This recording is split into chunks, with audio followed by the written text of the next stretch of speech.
दुख का कारण। किसी गांव में रामदास नाम का एक महामूर्ख रहता था। उसका बाप नाव पर सामान लादकर दूर बाजारों में बेचने ले जाता था।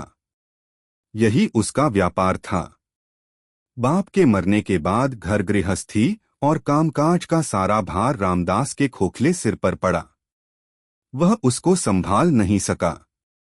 जब बाहर की आमदनी बंद हो गई तो घर की दशा वैसी ही हो गई जैसी शुद्ध हवा न मिलने पर फेफड़ों की होती है। घर का दम घुटने लगा। एक दिन रामदास की बुढ़िया माँ ने अपने बेटे से कहा, भैया, इस तरह घर पर पड़े रहने से बेड़ा कैसे पार होगा। अभी तो अपने पास नाव है, घर में बिक्री का कुछ सामान है, तुम अपने बाप का काम चला सकते हो। जब कुछ भी न रहेगा तो हाथ मलकर पछताओगे और भूखों मरोगे। मैं आज ही नाव में माल लाद दूंगी। तुम आधी रात को ही उसे लेकर चल देना, जिससे सवेरे तक दूसरे गांव का बाजार कर सको। माँ के बहुत समझाने बुझाने पर रामदास दूसरे दिन जाने को तैयार हो गया। वह आधी रात को उठा और बड़ी देर तक घर छोड़ने के दुहक से व्याकुल होकर रोता रहा। अंत में मन को किसी तरह बहुत दबाकर वह नदी के किनारे गया और लदीलदाई नाव पर चढ़कर उसको खेने लगा। खेने के पहले उस जड़ ने यह नहीं सोचा कि नाव किनारे पर खूंटे से बंधी है। वह आंख मूंदकर सारी रात पतवार चलाता रहा। सवेरा होने पर नाव वहीं की वहीं मिली। रामदास को तो विश्वास था कि वह गांव से बहुत दूर निकल आया है, लेकिन सामने सब जाने पहचाने स्थान दिखाई पड़े। एक ओर नदी का पुल के पास पुराना खंडहर था, दूसरी ओर एक भले मानुष का भव्य भवन, उससे हटकर नदी के किनारे धूर्तराज शिवनंदन सहाय वकील का बंगला, उसके आगे उनके हवाई तमंचे जैसे निकम्मे कुंवर का शठमठ नाम से प्रसिद्ध घर था। रामदास कुछ समझ नहीं पाया कि सारी रात चलने पर भी उसके गांव के दृश्य आंख के आगे क्यों दिखाई पड़ रहे हैं। उसे विश्वास हो गया कि मोह के मारे नाव के पीछे सारा गांव ही उसके साथ चला आया है। वह पतवार फेंक कर घर की ओर दौड़ा। वहां घर भी ज्यों का त्यों मिला। घर के आंगन में माँ भी बैठी थी। उसे सवेरे ही वापस आया देखकर वह बिगड़कर बोली, क्यों रे, तू गया नहीं। रामदास ने कहा, माँ क्या कहती हो, हम पहले जहां थे अब वहां नहीं हैं। इस समय हम लोग 10-15 मील आगे निकल आए हैं। मान तू पागल हो गया है क्या। रामदास, माँ तू बात तो समझती नहीं। मैं रात भर नाव को चलाता रहा। अभी सवेरे देखा तो मेरी जन्म भूमि मेरे प्रेम के कारण पीछे पीछे चली आई है।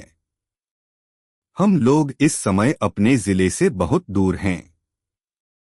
माँ ने जाकर देखा तो नाव ज्यों की त्यों बंधी थी।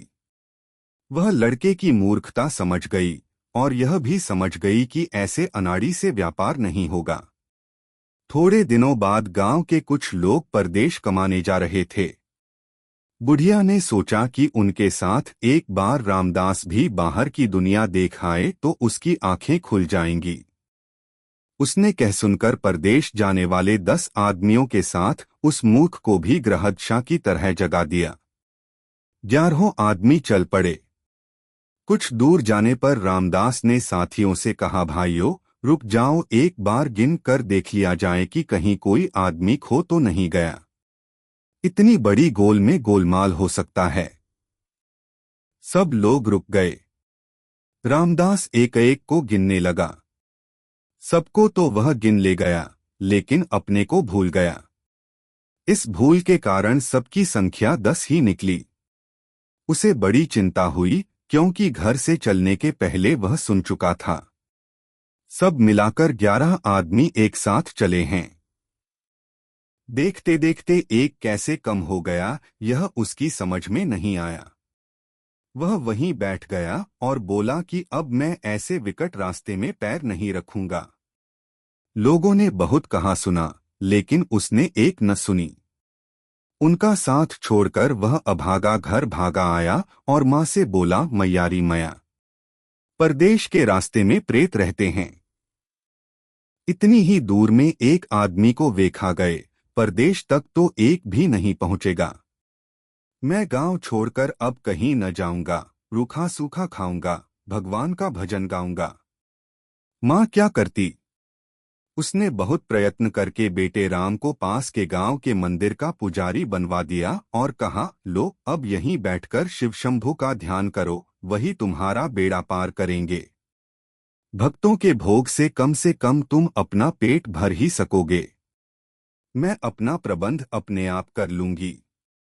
रामदास भस्म आदि लगाकर साधु बन गया और मंदिर में शंकर जी के आगे गाल बजाने लगा। धीरे धीरे दूसरों की संगति से वह उपदेश देना सीख गया और दूसरों को उपदेश देने भी लगा। उपदेशक को सुनने वाले और बाबा को चेले मिल ही जाते हैं। धीरे धीरे उसने 8-10 चेले मूंद लिए। अब वह महंत कहलाने लगा। उसका उपदेश भी सुन लीजिए चेलो, भवसंकट न झेलो, जीवन के साथ खेल न खेलो, धर्म का ठेला ठेलो, भाइयों ठेलो ढकेलो। तिलक दे लो, कंठी ले लो, घट घट में ज्ञानरस उंडे लो। इंद्रियों का दमन करो, पाप का शमन करो, भ्रम न करो, दमन लो, नियम न तोड़ो, श्रद्धा कम न करो, विष न वमन करो, गमन करो, आगे स्वर्ग का चमन है, वहाँ तम नहीं, यम नहीं, बम नहीं, जुझाव का ढमढम नहीं, चारों ओर अमन है, वहाँ कर्म नहीं करना पड़ता, शर्म नहीं लगती, डॉक्टर बर्मन की दवा नहीं खानी पड़ती, अंग्रेज जर्मन का उधम नहीं, बस और क्या चाहिए हम नहीं समझते। मूर्ख चेलों को रिझाने के लिए इतनी ज्ञान चर्चा बहुत थी। अब एक दिन की घटना सुनिए। रात में रामदास लेटे लेटे महादेव जी का ध्यान कर रहा था। पता नहीं वह सो गया था या जग रहा था, इसको अपनी बुद्धि से सोचिएगा। हम तो उसकी बताई हुई घटना आपको बताते हैं। हो सकता है कि यह उसका स्वप्न हो। कभी कभी स्वप्न भी सत्य जान पड़ता है और सत्य भी स्वप्न जैसा लगता है। आधी रात को रामदास ने चेलों को जगाकर कहा, उठो उठो अज्ञानियों, मैं अभी अभी शिवलोक से लौटा हूं। मैं विश्वनाथ जी का ध्यान लगाए बैठा था, इतने में वे बैल पर चढ़कर मेरे पास आ पहुंचे और कहने लगे, भक्तराज जो मांगना हो मांग लो, अनाज ताज राज जहाज साजबाज, जो चाहो आज ले लो। मैंने कहा, महाराज मुझे इस समय भूख लगी है, इसलिए कृपा करके एक लड्डू दे दें।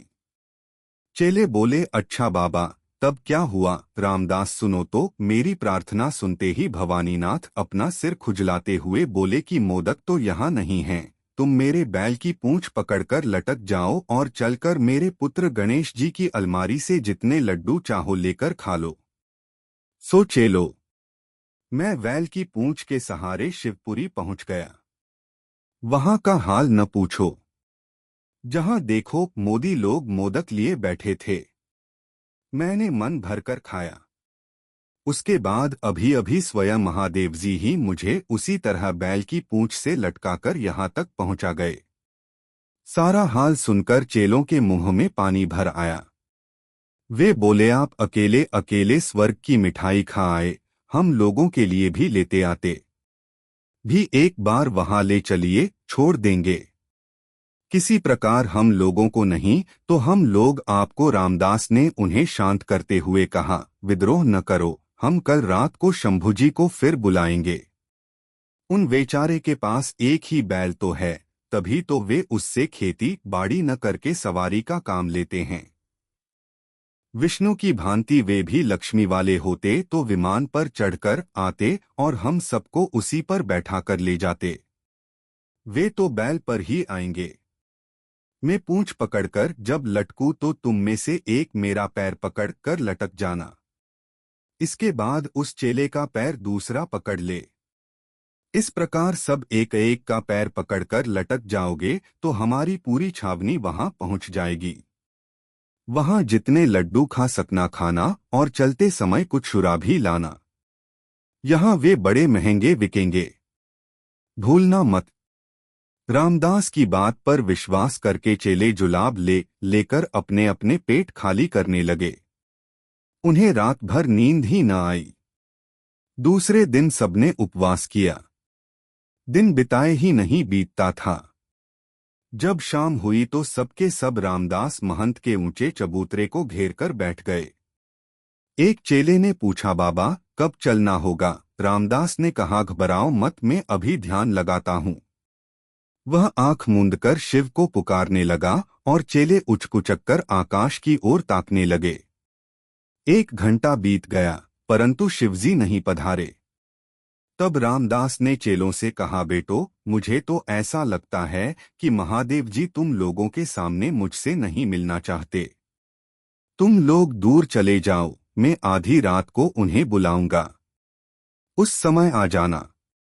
चेले चले गए। रामदास लेट गया। लेटने के बाद शायद वह सो भी गया।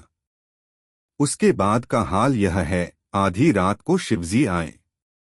रामदास ने फिर उनसे मोदक मांगा। शिवजी ने उससे बैल की पूंछ के सहारे गणेश जी के भंडारे में चलने को कहा। रामदास पूंछ पकड़कर लटक गया। सारे चेले भी एक एक का पैर पकड़कर साथ चले। जब शिव का बैल आकाश में पहुंचा तो रामदास का पैर पकड़कर लटकने वाला चेला बोला, बाबा कल जो मोदक आपने खाया था वह कैसा था? रामदास ने कहा, कुछ न पूछो, चांदी की चाशनी में बनाया गया था। उसको खाते ही मेरा सारा खून मीठा हो गया। मैं अभी रो दूं तो मेरे आंसुओं से कई लोटे शरबत बना सकते हूं। इसे सुनकर चेलों के मुंह से लार बरसने लगी। पास वाले चेले ने फिर पूछा, बाबा लंबोदर जी का लड्डू कितना बड़ा था? रामदास ने कहा, अरे क्या पूछते हो, बड़े लोगों की कोई वस्तु छोटी नहीं होती, चलकर देखना।